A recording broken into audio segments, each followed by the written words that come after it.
I was literally standing out in the rain yesterday and my hair still isn't dry. That's why it looks like this. Anyways, let's get into this. Let's get into this video. Welcome back to my channel. Today I am here with a reading vlog. I was at the dollar store and I ran into, like I met them there. I saw a couple books there that I was like, oh, I'm really surprised to see these at the dollar store, because they were ones that I thought were pretty popular or I had heard of before. I was really surprised to see them there, and I thought, you know what? I'm gonna pick these up because they were only $1.25, and I'm gonna read them and see if I feel like there's a reason that they would be at such like a store like the Dollar Tree. Like, that's not even bargain. That's like I'm robbing you for this. So that's what we're gonna do in this reading vlog. I do have 2 books here and we are going to read them and just see if there's like a reason. Like, why are you here? Why are you $1? And that's wild. Or watch them be really good and then just start going to Dollar Tree for books. Either way, we're learning something. Avoid or to not avoid. So the 2 books that I have here are Universal Harvester by John Darnielle, and this is a horror novel. It's a really short little story. I would consider that a novella, right? And this is about a guy that works, it's set in the 1990s. It's about this guy from Iowa. He works at a video store, kind of like Hollywood Video type, Blockbuster type thing. And people keep returning tapes saying there's something weird on them. And so then he watches them, also sees what's weird, kind of tries to connect the dots there. So I am really interested in this one. And then the other one is A Permanent Record by Mary H.K. Choi. I was really surprised to see this one because this I've heard of, but this was like popular. So I was really surprised to see this, but we're just gonna have to see. I will say though, before we dive into it, that when I put them into my Goodreads after I got home, they ended up being 2 of the lowest rated books on my Goodreads TBR overall. I can insert something here that shows that, but they were at least, I think, like bottom 5, bottom 4 maybe, which is not good. So that made me a little nervous and curious. I was very surprised to see that. I was like, oh, maybe that's why they're here. I think I'm gonna dive into Universal Harvester first because it is so short. I am definitely in the mood for something like this, and I do have both of them on audio, both of them from the library, so that worked out really well that my library happened to have them. So let's just dive into it and see how this experiment goes. Well, if this isn't the creepiest lighting in the entire world. I am just making some instant coffee, some decaf, but I thought that I would catch up because I did get halfway into Universal Harvester and I'm planning on finishing it today because I only have like 100 pages left. Sorry if you can hear my kettle. I guess maybe I'll just wait till I'm done making my coffee because I don't know how much you're going to be able to hear me. Wow, the fall vibes. I decided this year, this is the first time I've ever done this, but I decided this year to, and I feel like TikTok influenced me, to decorate just for fall and September and solely leave like Halloween to October. Normally just in September I put out everything like fall and Halloween, but I actually do like differentiating between just like fall, autumn, and like, ooh, Halloween spooky season. So anyway, let me get my coffee out of the frame. Universal Harvester, I am halfway. I am so glad that I went into this not thinking that it is a horror novel. Who said that? Who came up with that? Is it actually listed as horror? It is. Regardless, I'm glad that I went into it not thinking that it was going to be horror. I think I said that at the beginning, right? There's nothing really particularly scary about this. It is eerie. It is like really unsettling at a lot of points so far, and it's more mysterious. You're kind of like trying to figure out what's going on, but not in like a horror type of way.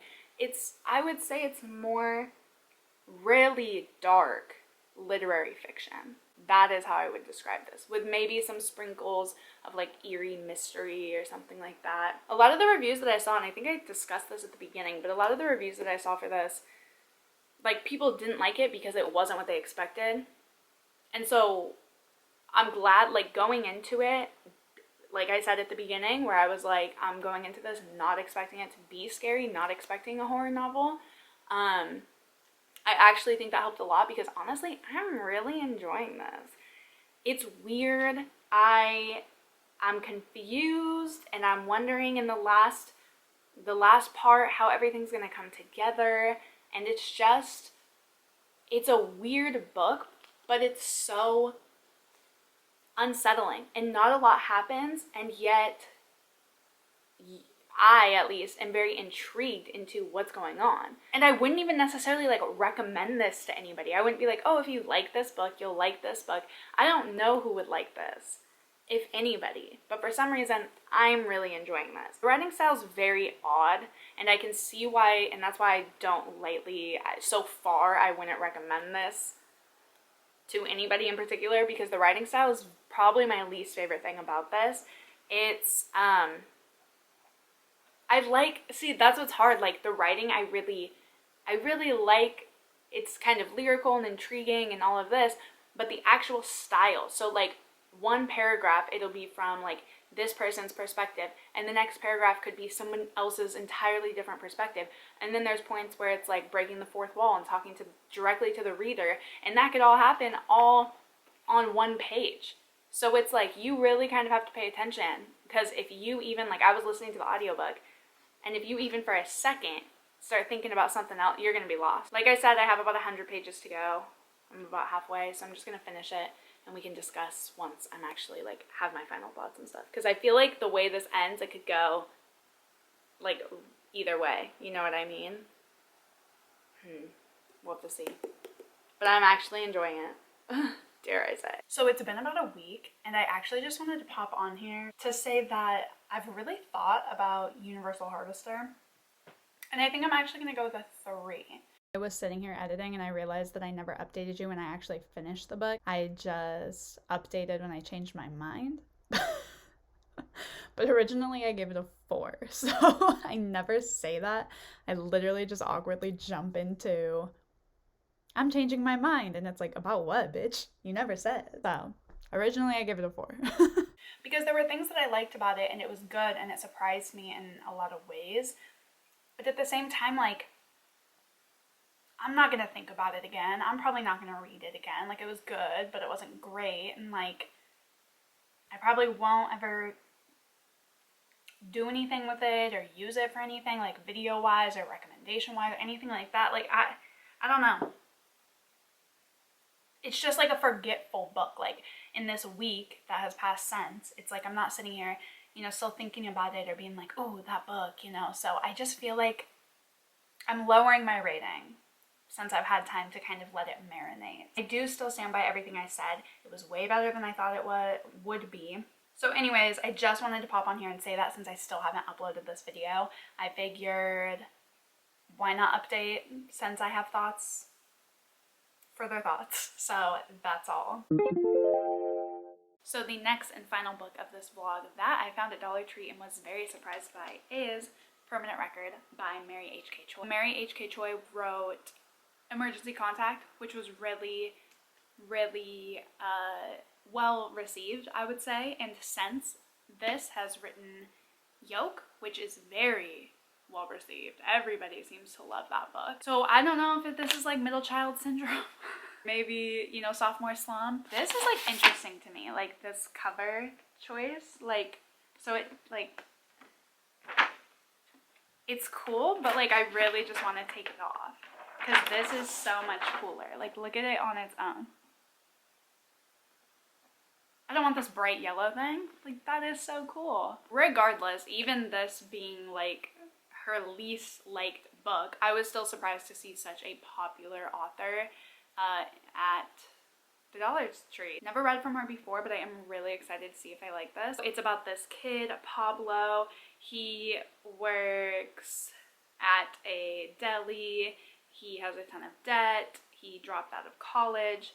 And then a huge pop star comes into the deli while he is working, and they start some sort of a relationship. I do not tend to enjoy books about famous like singers. That's something that I've recently noticed about myself. It's not just famous people, because like I've started like Seven Husbands of Evelyn Hugo. Like that doesn't bother me, but it could also just be the way that it's written. There's another book that I started reading that was Once More with Feeling. The same person that wrote Funny You Should Ask, and it's about like these famous people, and I could not care less, which is wild because Funny You Should Ask was also about famous people, but they weren't singers. So I'm like, maybe I just don't like singers. Like, I know that's such a specific thing to not like, but we'll see how I like it, who knows. But I don't tend to like stuff like that. And that's a recent development in my reading taste that I've learned about myself. So this one maybe will solidify that or not. It looks really long, but it's actually like the audiobook isn't that long, and I think it's because like look at how big this font is. I'm gonna start this today, and I have a lot to do today, so I reckon I'll make a really good chunk in this today while I do everything that I need to do around the house and stuff. We'll see. I will check in when I have something to say. So I did get pretty far into permanent record today. I am chapter 26, page 265. It's flying by. I don't know if it's just the writing style. Couple things to note about this book. I'm enjoying it. I don't know why people seem to not like this, I guess. I'll find out once I'm done, and then I'll read reviews on Goodreads. I try not to read reviews on Goodreads before, because I don't want it to sway my opinion or put any like imprint anything into my mind about like how I should or should not feel about this book, you know? So we'll see, because this is not rated very high, but I'm enjoying it. I stand by what I said earlier this morning about the whole famous singer situation, because anything that ever talks about her, like I truly just don't care. Like when it talks about how she like has to do with paparazzi and like all this stuff, like I'm sure that that fucking sucks. Like I'm not saying like, you know, that wouldn't be a lot to handle, but I just don't care. And that sounds so maybe like blunt and mean, but it's just a fact. Like his life, his story, I'm finding myself really caring about him, wanting the best for him, even though there are times where he is just honestly kind of a prick. Like he's really blown up his whole life for this girl that's barely giving him anything back, and I think it's just a self-worth issue. And I do think that that is so relatable, especially in your 20s, especially your early 20s. Like that's just such a huge thing to deal with, and like it's, you know, making mistakes, learning about yourself. Like I completely get that, so I understand why she wrote him in a flawed way, and I can really appreciate it, especially for a new adult novel. Luckily, I thought this would be dual POV. Like I thought it would be, most stories nowadays, I feel like, that are romance or have romantic elements tend to be dual POV. It's very, very popular. Granted, I guess this did come out a few years ago, but even back then it was very popular to do that. But it's not, luckily, it's only his perspective, which I think is really helping me enjoy the story more, since I'm not really caring about anything that brings her up ever. I care more about like his family, his friends, his coworkers, his bosses. Like I care about his circle. So I'm really glad that we don't get her perspective, actually. I don't know. I think that's it for now. So I'm enjoying it more than I thought I would, honestly, especially considering I don't read a lot of books like this anymore. It's still just average for me right now. Like if I had to rate it based off the first 265 pages, which is a majority of the book, I would say that it's like a 3. So we'll see if that changes in the last like 100 pages. Those are my thoughts thus far. Okay, so it's a couple days later and I have completely finished Permanent Record. Why did it just get so dark? Hold on. I think it's the book, because it's focusing on how bright the book is. Anyways, maybe I just won't hold it up, or I'll hold it down here. I am going to give this 3.5 stars. I did enjoy this, especially being somebody who doesn't read a lot of YA anymore, although technically I consider this new adult because they are in college. But I don't tend to read books like that anymore. I'm definitely more just into adult books nowadays. but I can appreciate a good one when I read it. It was good, but it wasn't like amazing. It didn't stand out to me in any way. It's not super, super memorable. I do stand by again, and I said this in the like kind of my halfway point thing, my update. I did not like Leanna's parts. She didn't have a POV, luckily. It was not dual POV. We didn't get her perspective. None of that. But there was a lot of discussion about her and her life and her fame and all of these things that honestly I just didn't care about at the end of the day, and it definitely dimmed my enjoyment of the story overall. Pablo, I did like I said before, he is a very, very flawed character. There's a lot of times, like a good portion of this book, that you're not going to be rooting for him. But I can really see why she made that decision. I think that the ending was great. I think that it wrapped up really, really nicely, and I loved the writing style, so that's definitely made me really interested in picking up Yoke, which is her newest release. Like I said, overall it was good, but it wasn't great. It wasn't memorable for me, and it doesn't stand out in like even compared to other YA NA books. So overall, both very like reflective. So overall, these both ended up being a 3.5, which I think is wild. Like a 3.5 for both of them. Both of them got rated a 3 for me on Goodreads. I did round down for both of them. I guess the whole point of the video, like, do I see why these were at Dollar Tree? And for the most part, continuing forward, would I avoid getting books at Dollar Tree? It depends. As far as these being at Dollar Tree, like I said at the beginning of this video and showed at the beginning, both of these were some of the lowest books on my entire Goodreads TBR, which means overall they're rated pretty badly. Do I think that that has something to do with them being at the Dollar Tree? 100%. Reviews are honestly everything, and if people aren't liking a book and it's not performing well and it's not being bought, obviously it's going to end up somewhere like that. I think that both of these had redeeming qualities, but they both were average and forgettable. So moving forward, would I seek out a book at Dollar Tree just based off of this experiment? Probably not. If I happened to be there and see a book that was already on my TBR or I had heard of, would I pick it up? Obviously, it's going to be $1.25. But would I go there for books?